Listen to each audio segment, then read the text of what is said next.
दत्त श्री गुरुदेव दत्त परब्रह्मणे नमः. अध्याय 47. दीपावलीस सेवा स्वीकारणार्थ गुरूंचे एकाच वेळी अष्टरूप धारण. नामधारकाने सिद्धमुनीला प्रार्थना केली. पूज्यतम गुरुराया, आपण अपरोक्ष ज्ञानी आहात. गुरूंविषयी तुम्ही सर्व काही जाणतात. इत्यंभूत श्री गुरुचरित्राची कथा कृपा करून सविस्तर सांगा. तेव्हा सिद्धमुनी म्हणाले, हे नामधारका, श्री गुरुचरित्र पूर्ण श्रवण करावयाची उत्कट इच्छा तुझ्यात उद्भवली आहे. तू धन्य आहेस. श्री गुरुचरित्र हे सामान्य नाही. त्यांच्या अनुसंधानाने परमपापीसुद्धा पुनीत होतो. श्री गुरुचरित्राच्या श्रवण मात्रे तुला धनधान्यासहित पुत्र पौत्र प्राप्त होऊन तू कृतकृत्य होशील. मी तुला गुरुमहिमेचा अजून एक अद्भुत प्रसंग कथन करतो, ऐक. श्री गुरु गाणगापुरात असताना दीपावलीचा मोठा सण जवळ आला. दीपावलीच्या काही दिवसापूर्वी विविध गावचे परगावचे अनेक गुरुभक्त गाणगापुरात दर्शनासाठी आले. त्यापैकी 7 जण श्री गुरूंना दीपावलीच्या पर्वकाळात स्वगृहे नेऊन गुरुपूजा व त्यांच्या दिव्य उपस्थितीत दीपावली उत्सव साजरा करण्याच्या उद्देशाने त्यांना आमंत्रण देण्यासाठी आले होते. ते सारे श्री गुरूंचे एकापेक्षा एक घनिष्ठ शिष्य होते. गुरुमठात येऊन श्री गुरूंना साष्टांग नमस्कार घालून त्यांना आमंत्रण दिले की दीपावलीच्या शुभदिनी प्रत्येकाच्या घरी येऊन त्यांची किंचित सेवा स्वीकारावी व त्यांना अनुग्रहित करावे, असे सर्व शिष्यांनी श्रीगुरूंना अत्यंत आत्मीयतेने आणि विनम्रतेने विनविले. तेव्हा श्री गुरुजी हसत हसत म्हणाले, माझ्या प्रिय भक्तांना, तुमची घरे वेगवेगळ्या गावाला आहेत. मी एकटाच आहे, तर एकाच दिवशी मी विखुरलेल्या तुमच्या सर्वांच्या घरी कसे बरे येऊ शकेन? मी कोण्या एकट्याच्याच घरी भेट देईन. कुणाच्या घरी देऊ हे तुम्ही आपापसात ठरवावं, तसे मला सांगा. सर्वानुमते ठरवलेल्या शिष्याच्या घरी जाऊन मी सेवा स्वीकारीन. 7ही जणांच्या घरी एकाच वेळेस जाणे व तिथे सेवा स्वीकारणे हे अशक्य व अव्यवहार्य आहे. हे शिष्यांनो, मी शिष्याधीन असून मला स्वातंत्र्य नाही. भक्तीच्या पाशाने मी बंदिस्त आहे. तुमचा संतोष हा माझा संतोष आहे. तुमचा निर्णय माझाच निर्णय असेल. मला तुमचा निर्णय कळवा, मी त्या अनुरूप वर्तन करेल. तेव्हा त्या 7ही शिष्यांनी आपापसात वाद-प्रतिवाद करण्यास आरंभ केला. प्रत्येकजण आग्रह करत होता की गुरूंना त्यांच्या घरी आमंत्रित करायचे. हे त्याला गौरवास्पद आहे. प्रत्येकाला वाटले की तो स्वतः गुरूच्या जवळचा व आवडीचा भक्त आहे, म्हणून त्याला त्याच्या घरी गुरूंना आमंत्रित करण्याची संधी मिळावी. मी गुरूंना माझ्या घरी घेऊन जाईल, असे एकाने म्हटले की दुसरा म्हणायचा, मला श्रीगुरू अत्यंत प्रिय आहे, मी त्यांना घेऊन जाणार आहे. अशा वादाने तिथे अत्यंत गोंधळाची परिस्थिती निर्माण झाली. ते सर्व वेगवेगळ्या स्वरात बोलू लागले. त्यांच्यात एकमत नव्हते. ते पाहून श्रीगुरूंनी मार्ग काढला व शिष्यांना बोलवून म्हणाले, हे शिष्यांना, तुम्ही असे आमच्या उपस्थितीत वाद घालणे आम्हाला योग्य वाटत नाही. मी एकटाच असल्याने मीच ठरवतो व कुणा एकाच्या घरी दीपावलीच्या पर्वकाळात येतो. तुम्ही व्यर्थ भांडू नका. श्रीगुरूंच्या वचनाने शिष्य थोडे शांत झाले. नंतर त्या सर्व शिष्यांनी मिळून श्रीगुरूंशी विनम्रतेने प्रार्थना केली, हे स्वामी, आम्हा सर्वांचे तुमच्यावर प्रेम आहे. तुम्ही वर्ण, स्थिती, गती, स्थान, मान, गौरव इत्यादीच्या आधारे कोणताही पक्षपात न करता आम्हाला समान दृष्टीने पहा. आपली दिव्य उपस्थिती आमच्या सदनी हवी आहे. आमच्यात काही न्यूनता असेल, दोष असतील तर आपण त्याची परिगणना न करता, आमचा तिरस्कार न करता आमचा स्वीकार करा. आम्ही दुर्बल, अपूर्ण, अपात्री आहेत असे समजून आमची उपेक्षा केली तर आम्ही गंगेत प्रवेश करून प्राण सोडणार. आपण भक्तवत्सल आहात. पूर्वी जेव्हा श्रीकृष्ण संधानासाठी कौरवांपाशी गेले होते, तेव्हा तिथे राहिल्याविना त्यांच्या प्रिय दीन भक्त विदुराच्या घरी ते राहिले होते. श्रीगुरूंचे पावनचरण सर्वस्व आहे. ह्यावर विश्वास ठेवून आम्ही जीवन जगत आहोत. आम्हाला अन्य काही दिसत नाही. आम्हाला सामान्य समजून उदासीनतेने दुर्लक्ष करू नका. तुमचा उपदेश आम्हा सर्वांना मान्य आहे आणि त्याचे पालन करणेच आमचा परमधर्म होय. आम्हा सर्वांना आपल्यावर पूर्ण विश्वास आहे. आम्ही आपल्या वचनाप्रमाणे वर्तन करणार, अशी इच्छा व्यक्त करून त्या सर्वांनी श्रीगुरुजींना साष्टांग नमस्कार घातला. तेव्हा श्रीगुरुजी शिष्यांना म्हणाले, अरे माझ्या शिष्यांनो, मी तुमच्या सर्वांच्या सदनी निश्चित आगमन करेल. मनात कोणताही संशय न ठेवता तुम्ही तुमच्या घरी निघा.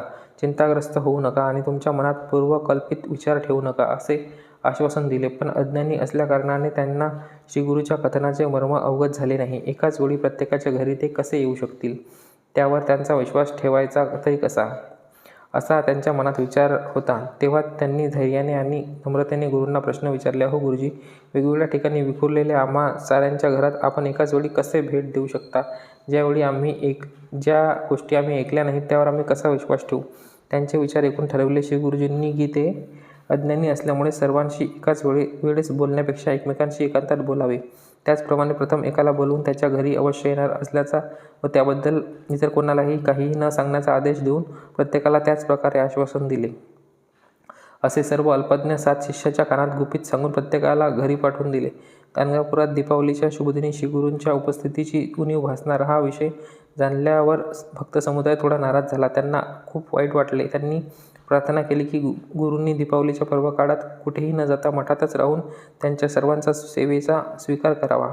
तेव्हा गुरूंनी त्यांनाही आश्वासन दिले की ते त्या दिवशी कुठेही न जाता मठातच राहून सेवेचा स्वीकार करतील. व्यथा चिंतित होण्याची आवश्यकता नसल्याचे सांगितले आणि त्यासोबत असेही सांगितले की त्यांना दीपावलीच्या दिवशी त्यांच्या वचनाचा अर्थ जाणवेल. त्यांचे ते अभय ऐकून सर्व शांत झाले. पुढे एक आश्चर्यकारक घटना घडली.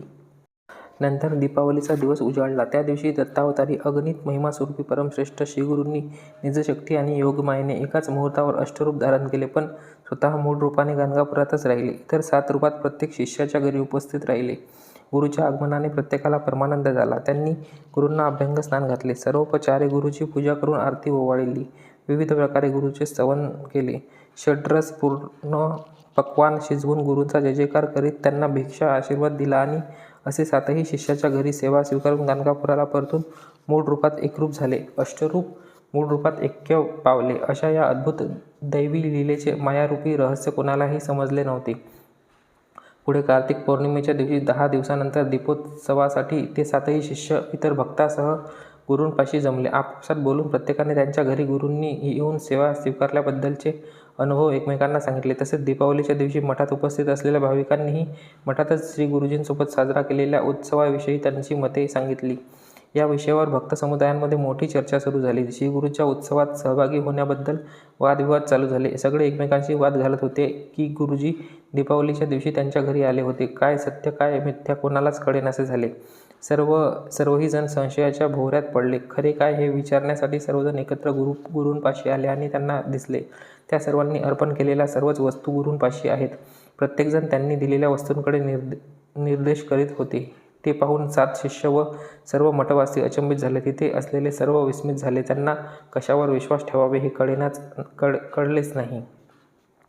सद्गुरू एकाच दिवशी निरनिराळ्या ठिकाणी अष्टरूपात प्रकट झाल्याचे त्यांच्या लक्षात आले. गुरुमहिमा बघूनही आज अजून एकदा त्या सर्वांनी गुरुमहिमा अनुभवला. त्या सर्वांना गुरुमहिमेची जाणीव झाली. ते सारे गुरूंची स्तुती करू लागले. पूर्वी अनेकदा श्रीगुरूंची कित्येक महिमा आम्ही बघितली आहे, परंतु मायेच्या प्रभावामुळे त्याचे विस्मरण होऊन अधूनमधून गुरुवचन आम्ही थट्टेने स्वीकारले. असे म्हणून श्रीगुरूंना वंदन केले आणि श्रीगुरूंना उद्देशून म्हणाले, स्वामी, आम्ही यापूर्वी देखील आपला अपार महिमा पाहिला आहे. मायेच्या बळी पडून तुम्ही केवळ मनुष्य आहात असा यदाकदा ध्यास व्हायचा, कारण आम्हाला आपल्या दिव्यचरणाच्या महिमेची जाणीव नव्हती.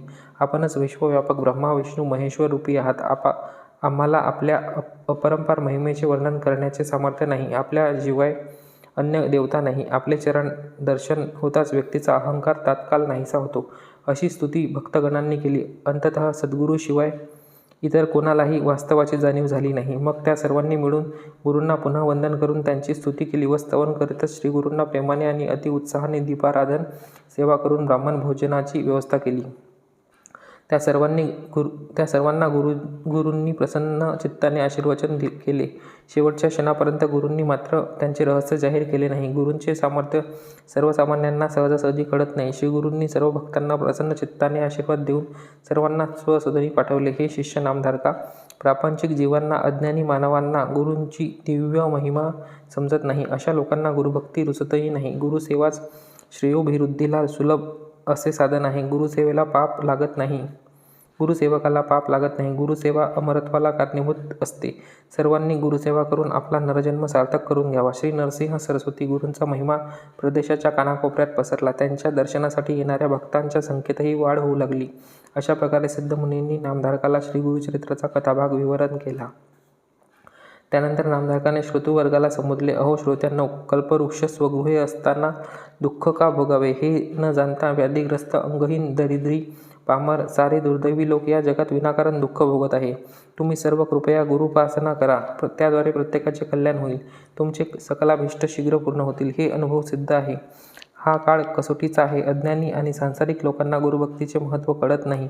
त्यांना गुरुभक्तीची ओढही नसते. पण ज्ञानी जन मात्र श्रीगुरूंच्या नानामृताचे सेवन सदुदित करतात.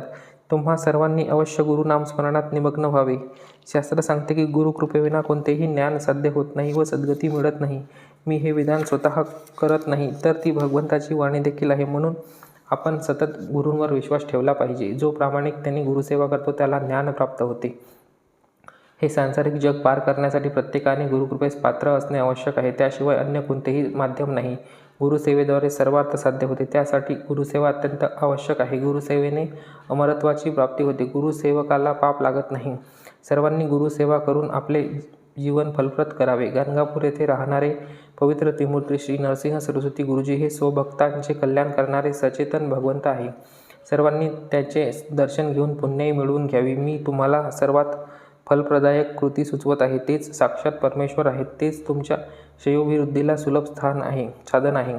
मोकळ्या मनाने गाणगापुराला भेट द्या. तेथे भक्तिपूर्वक श्री गुरुची सेवा करा आणि सकल कामना पूर्ण करून घ्या.